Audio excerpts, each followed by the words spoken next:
신실하신 하나님의 구원 준비. 시작. 지금 오늘 여러분 우리가 읽은 본문을 배경으로 본다면 아담이 창조돼 가지고 지금 어느 정도 세월이 흘렀냐면요, 한 2500년 좀 못 됐어요. 2500년. 그러니까 여러분이 출애굽기 1장까지 이제 2장까지 지금까지 2500년의 역사를 배운 거예요. 하나님이 그 역사마다 예수님을 기다리는 사람에게 어떻게 은혜를 주셨는지. 예. 그 다음에 이제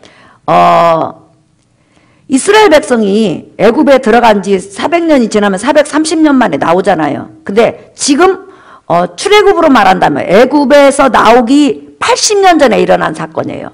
인류 아담으로부터 만약에 그 숫자를 헤아린다면 한 2500년 조금 못 되는 시점이고, 그 다음에 이스라엘 백성이 애굽에 들어가서 430년 만에 나왔는데 이 사건은 나오기 전 80년 전의 사건이에요. 80년 전에. 예.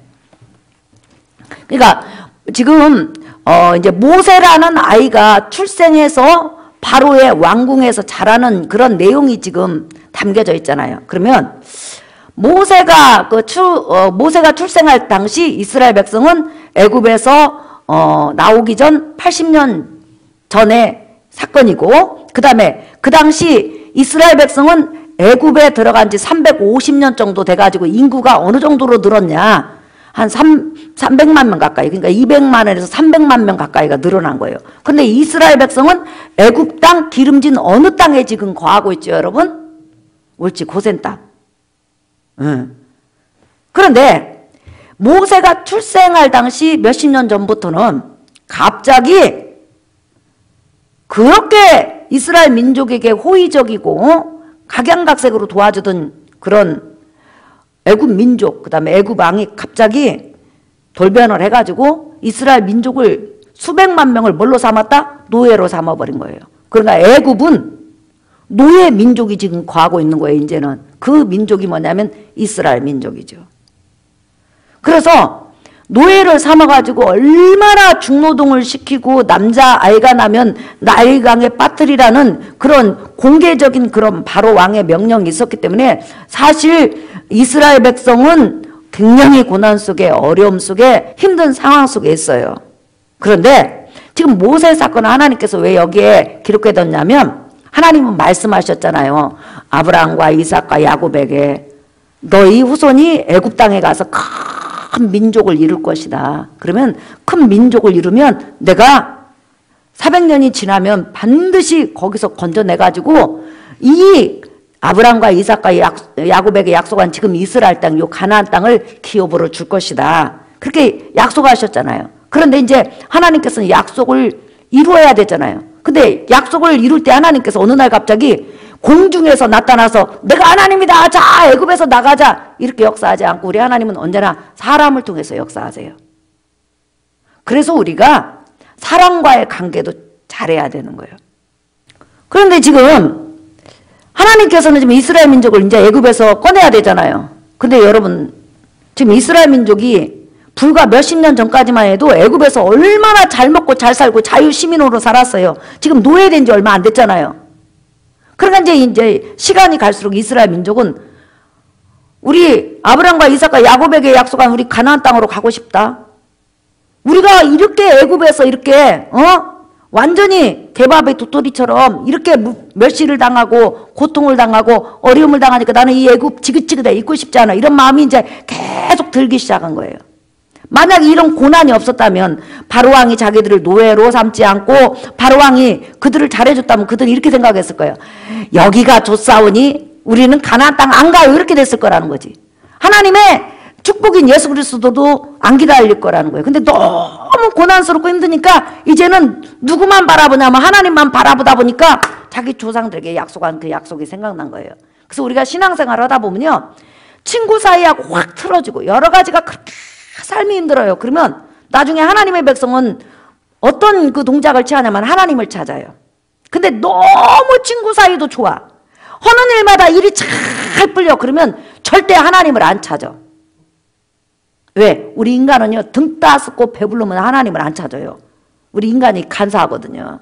예. 그래서 이스라엘 백성도 지금 이제 마음이 뜨기 시작한 거예요. 이제 어디는 살 곳이 못 된다? 애굽은 살 곳이 못 되고, 어디로 가야 된다? 가나안 땅으로. 이제 이렇게 점점 하는데, 이렇게 마음이 완전히 뜨기까지 몇 년이 걸렸냐? 100년 정도가 걸린 거예요. 그러니까 내가 세상에서 막 친구들하고 어울리면서 사면서 내가 거기서 마음을 어느 정도 정리하고 하나님께로 돌아와서 말씀을 사랑하려면 시간이 필요해. 기간이 필요해. 하루아침에 되는 게 아니에요. 그래서 여러분들에게 계속 이렇게 성경 오늘 본문을 기점으로 해서 2500년의 역사를 가리킨 거예요. 그래서 하나님께서 이제 이스라엘 백성을 이렇게 보니까 마음이 점점점 애굽에서 뜨기 시작한 거예요. 아, 가나안 땅 가야 되겠다. 그러니까 하나님께서 출애굽 80년 전에 갑자기 야곱의 5대 손, 모세가 딱 태어나게 한 거예요. 예, 모세가 태어났는데 그때는 애굽 왕 바로가 이스라엘 그런 여자가 사내아이를 낳으면 애굽 나일강에다 악어밥으로 던지라고 그랬거든요. 근데 이 여인이 임신을 해가지고 아기를 딱 낳는데 응아 하고 태어났는데 아기를 딱 쳐다보는 순간에 기가 막힌 아이인 거예요. 아, 하나님께서 이 아이를 쓰겠구나. 이 아이를 통해서 하나님의 큰 역사가 있구나. 이 아이를 통해서 우리 민족이 구출되겠구나. 이런 것을 믿음으로 알게 돼요. 왜냐하면 히브리서 11장에 보면 믿음으로 그 부모가 그 아이를 바로의 명령이 있음에도 불구하고 살렸다고 그랬어요. 그 당시 만약에 아이를 죽이라고 했는데 살리잖아요. 그럼 어떻게 되냐면 그 가족 전체가 몰살당해요. 노예니까 무슨 힘이 있어요? 그런데 이 여인은 자기 가족이 몰살 당하지 않을 거라고 믿는 거예요. 왜? 하나님이 지켜주시고 이 아이를 통해서 하실 일이 있다는 거예요. 모세를 통해서 지금 누구를 구원해내갖고 가나안 땅으로 인도하려고 그러는 거죠? 이스라엘 민족을. 그래가지고 하나님의 이 계획을 이제 모세의 아버지 어머니를 한 거예요. 그래서 여러분 중에서 여러분 부모 중에서 자식을 놓고 기도하는 부모나 아버지가 있다든지 어머니가 있다든지 오빠가 있다든지 누나가 있다든지 아니면 할머니가 있다고 하는 그런 성도들이 있을 거예요. 얼마나 복 있는지 몰라요. 그런데 또 이제 아이고 목사님 저는 저 일대예요. 그래도 여러분 복이요. 하나님이 불러주셔갖고 이제 여러분들이 부모를 놓고 기도하잖아요. 목사님도 일대였어요. 형제들이 7인데 전부 다 일대였어요. 그런데 참 신기하죠? 우리 친구들 이렇게 그 신학교 다닐 때 보면 막 2대, 3대, 4대 이런 애들이 있어요. 근데 신기하게 걔네들은 너무 삶이 형통해요. 그러니까 금방 수렁에 빠져서 죽게 생겼는데도 예상하게 형통하게 그 길을 건너가는 거예요. 그래서 내가 원인이 뭘까 이렇게 생각해 봤더니 그 할머니가, 그 할아버지가, 그 아버지가, 그 어머니가 그 자석을 놓고 너무너무 기도하니까 하나님이 기억하고 있는 거예요. 그런데 지금 이스라엘 백성도 아브라함과 이삭과 야곱과 믿음의 조상들이 얼마나 그 자손들을 놓고 기도했겠어요. 그러니까 하나님은 그 기도를 기억하고 있다는 거예요. 그런데 모세의 부모 아므람과 요게벳은 굉장히 믿음의 사람이고 그 당시 영적으로 굉장히 깨어있는 사람이에요. 깨어있는 사람이라 아기를 낳는데 모세를 낳는데 보통 인물이 아니라는 걸 깨달아. 그래서 일단은 아기를 숨길 때까지 숨겨본 거예요. 근데 3개월 정도 지나니까 아기 울음소리가 커갖고 막 아기 있을 때는 응아 해갖고 집안에 굴을 파가지고 애굽에서는 이렇게 뭘 숨기면 굴을 파잖아요. 우리도 어렸을 때 6.25 전쟁 그런 이야기를 우리 아버지한테 들었더니 집집마다 닭장 있잖아요. 그 다음 돼지 우리가 있으면 그 밑에다 굴을 파는 거예요. 그러고 나서 닭을 거기다 키우고 그 다음에 거기서 이렇게 사람들을 숨겨줬다고 그래요.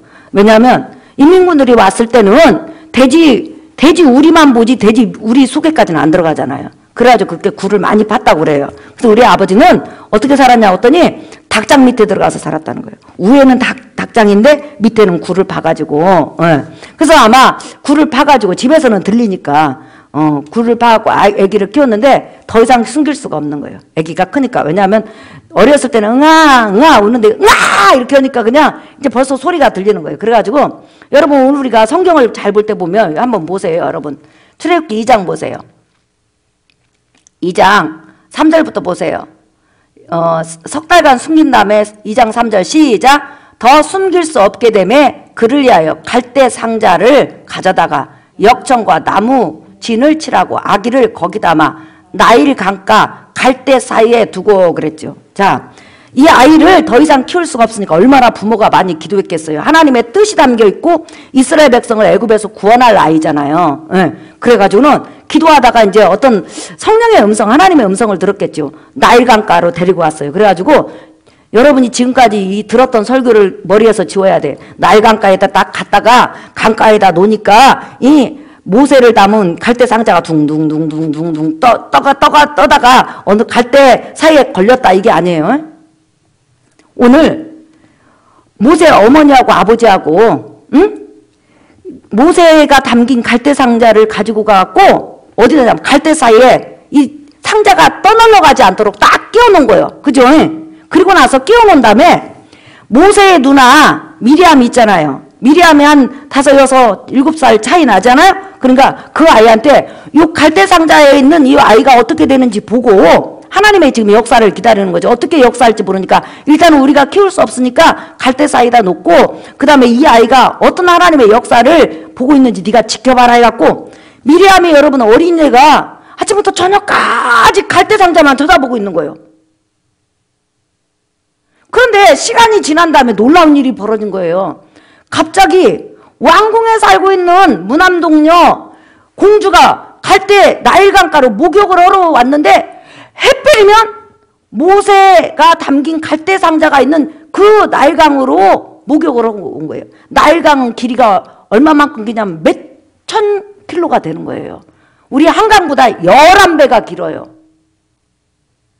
그러면 사실상 어디로 올지 모르잖아요. 근데 하나님이 공주를 인도를 한 거예요. 그 공주가 목욕을 하려고 시녀들은 강가에 서 있는데 목욕을 하려고 보니까 갑자기 눈에 뭐가 팍 들어오면 무슨 갈대 사이에 상자 하나가 예쁘게 놓여 있는 거예요. 그래서 가서 상자를 딱 여는 순간에 여러분 이게 중요해요. 상자를 딱 여는 순간에 갑자기 잠을 자고 있던 아기가 으아 우는 거예요. 근데 만약에 여러분 보세요. 바로 공주가 거기에 목욕을 하러 왔어요. 나일강은 신선하다고 해가지고 그 귀족들이 목욕을 해요. 가끔씩 와. 그런데 목욕하기 전에 아기가 응아응아 울었다면 공주가 행차를 했으니까 얼마나 많은 군사들이 행차를 했겠어요. 그러면 그 아이 죽여버리죠. 왜냐하면 뭐라고 했어요? 이 바로 공주가 뭐라고 하냐면 이 아이는 히브리 아이다. 히브리 아이의 표시를 엄마가 남겨놨잖아요. 응? 만약에 그 갈대 상자에 히브리 아이라는 표시를 안 남겨놨으면 아기가 태어날 때 나는 히브리 사람 이렇게 써있나요? 이마에? 안 써있죠. 그러니까 엄마가 그 갈대 상자 거기에 히브리 표시를 해놓은 거예요. 천을 이렇게. 그런데 아이가 그 공주가 갈대 상자를 열기까지는 입을 딱 다물고 있었어.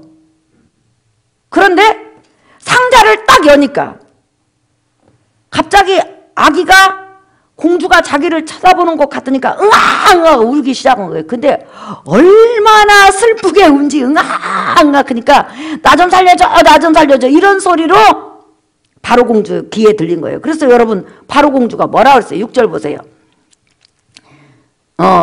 이 6절 보면요. 히브리 문법은 열었다 그러자 아기가 울었다 그러자 공주가 불쌍히 여겼다 이런 식으로 나가거든요. 우리나라는 그렇게 안 되어 있지만 6절 읽어볼까요? 시작. 열고 그 아기를 보니 아기가 우는지라 그가 그를 불쌍히 여겨 이르되 이는 히브리 사람의 아기로다 그랬죠. 네. 아기가 막 슬프게 우니까 갑자기 바로 공주가 너무너무 막 마음이 아픈 거예요. 그런데 애굽 그 사화에 보면 이 무남동녀가 결혼을 했는데 아기가 나가지고 얼마 안 돼서 죽었어요. 아마 죽고 나서 얼마 안 되고 이 모세를 발견하지 않았을까. 그래가지고 와서 보니까 아기가 너무너무 불쌍해서 히브리 사람의 아이로다 하면서 막 불쌍히 여기는 거예요. 근데 여러분 한번 보세요. 그때 누가 양 총알처럼 다가오는 거예요. 갑자기. 한번 보세요 여러분. 7절 시작.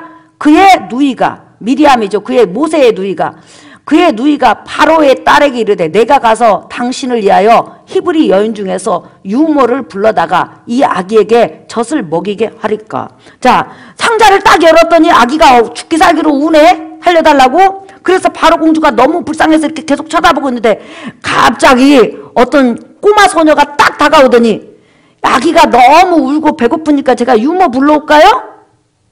이 아기에게 젖을 줄 수 있는 유모 불러올까요? 그러니까 바로의 공주가 너무 아기가 불쌍한 거예요. 그러니까 그럼 불러오거라. 그래가지고 모세를 낳은 모세 엄마가 바로 공주의 아들로 입양된 모세를 입양하게 돼요. 근데 옛날에는 유모가 되잖아요. 그러면 죽을 때까지 유모예요. 근데 친엄마예요 지금. 그죠? 그러니 얼마나 모세에게 신앙적으로 교육을 했겠어요. 내가 너를 낳았을 때 하나님께서 내게 보여주셨다. 너를 통해서 이스라엘 민족을 구원할 수 있는 그런 그 은혜를 주실 것이다. 그러니까 너는 믿음을 가지고 살아라. 이렇게 하면서 얼마나 저기를 했을 거예요. 그리고 나서 모세는 여러분 애굽 왕궁에서 지도자로서 한 민족을 이끌어갈 수 있는 모든 지도력을 다 배우게 돼요. 자, 여러분 잠깐 한번 보실래요? 사도행전 7장. 사도행전 7장 22절 읽어볼까요? 시작! 모세가 애굽 사람의 모든 지혜를 배워 그의 말과 하는 일들이 능하더라 그랬죠. 지도자로서 완전히 컸죠. 만약에 여러분 모세가 히브리 사람 노예로 컸다면 어떻게 해요? 이스라엘 백성 못 이끌어갑니다. 지도자는 지도자로서 어떤 교육이 있어야 돼요. 목사님도 예를 들어 목회를 하잖아요. 그러면 처음에는 목회를 막 뒤죽박죽 어떻게 해야 될지를 잘 몰라요. 근데 점점 시간이 지나면서 지도자로 성장을 하는 거예요. 그래서 여러분들이 주일학교 교사를 해도 처음부터 이렇게 계속 말씀을 배워가면서 해야 사람이 하나님의 사람으로 변화되는 거예요. 그래서 이렇게 모세가 완전히 여러분 40년 동안 어떻게 됐죠? 일단은 육적으로는 완전하게 지도자로서 이렇게 변모하는 것을 볼 수 있죠. 예. 자, 오늘 여기까지 이제 우리가 설교 결론을 내겠어요. 자, 여러분 이스라엘 백성을 위해서 하나님께서 지금 두 가지 일을 하죠. 일단은 이스라엘 백성으로 하여금 애굽에서 떠나야 된다. 이 지긋지긋한 애굽에서 떠나고 말리라 하는 이런 마음을 먹을 수 있도록 지금 환경으로 막 쪼여오잖아요. 그죠? 그러니까 내가 친구를 너무너무 좋아해. 근데 그 친구가 나를 배신한 거예요. 그러면 그때 무슨 생각이냐면 믿을 놈 하나도 없구나. 차라리 내가 우리 주님을 믿어야지 해갖고 주님을 붙잡죠. 예. 그래서 이렇게 하나님께서 환경을 만들고 그 다음에 이스라엘 백성을 이끌고 이제 여러분 가나안 땅까지 갈 지도자가 필요하잖아요. 그러니까 하나님께서 이렇게 지도자를 준비하는 것을 볼 수 있어요. 그래서 하나님은 언제나 하나님의 백성을 이끌어갈 지도자도 준비하시고 그 다음에 하나님 백성에게 맞는 은혜도 주시고 그 다음에 한 번 약속하시면 반드시 지키신다는 거예요. 그러면 이때 이스라엘 백성은 나중에 이스라엘 백성이 애굽에서 나와가지고 가나안 땅에 간다면 무슨 생각을 했을까요? 우리 민족에게 약속하신 메시아는 진짜 올 것이다. 하나님이 이렇게 신실하게 약속을 지킨다면 반드시 우리에게 약속하신 모든 구원해주 메시아에 대한 예수 그리스도에 대한 약속도 지킬 것이고 다른 약속도 다 지킬 것이다. 이렇게 하나님을 신뢰하게 되는 거죠. 우리가 창세기에서부터 지금 여러분 2500년 전에 그런 그 약속까지 흘러간 것을 2500년의 약속을 여러분 우리가 계속 공부해 왔어요. 거기서 특징이 하나 있어요. 한번 따라합시다. 하나님은 약속하면 지킨다. 시작. 그렇지. 하나님은 약속하면 지킨다. 성경이 그거예요. 그러면 예수님을 보내주신다고 약속했는데 그대로 오셨어요. 근데 그 예수님의 입을 통해서 뭐라고 하냐면 내가 너희를 데려오리라. 내가 너희를 휴거시키리라. 내가 아버지 집에서 너희와 더불어 살게 하리라. 네가 일한 대로 내가 보상하리라. 이걸 약속하셨어요. 그러면 그 약속이 이루어질까요? 안 이루어질까요? 이루어지죠. 그래서 하나님은 한 번 약속하시면 끝내 그 약속을 지키신다는 것. 신실하신 하나님이신 것을 믿고 여러분이 이 세상을 살아가는 그런 은혜가 있기를 예수의 이름으로 축복합니다. 자, 우리 이 시간 기도하십시다. 오늘 이사야서 43장 1절에서 2절 세상 많은 사람 중에서 내가 너를 지명하여 불렀나니 너는 내 것이라고 그랬어요. 이스라엘 백성을 아브라함을 통해서 선민으로 부르시고 하나님께서 그렇게 그들을 보호하시고 이끌어가는 거 보세요. 마찬가지로 우리는 예수 그리스도로 말미암아 이제 하나님의 것이 됐어요. 하나님은 우리 인생을 이끌어가시고 우리와 동행하시고 우리 속에서 역사하실 거예요. 그리고 우리를 데리러 온다는 예수 그리스도 약속이 그대로 이루어지게 할 거예요. 자, 우리는 이 세상에서 몇 년 살지는 알지 모르지만은 사는 날 동안 하나님을 예배하고 하나님을 섬기는 그것이 내 삶에 일단은 우선이 되게 하시고, 그 다음에 내가 사는 동안에 하나님의 사람으로서 잘 살아가게 도와주시고, 교회를 돌보고 이웃을 돌볼 수 있는 큰 은혜를 주시옵소서. 또한 우리 가족을 구원해 주시옵소서. 자, 우리 이 시간 동성으로 기도하겠습니다. 전능하신 아버지, 감사와 찬양과 영광을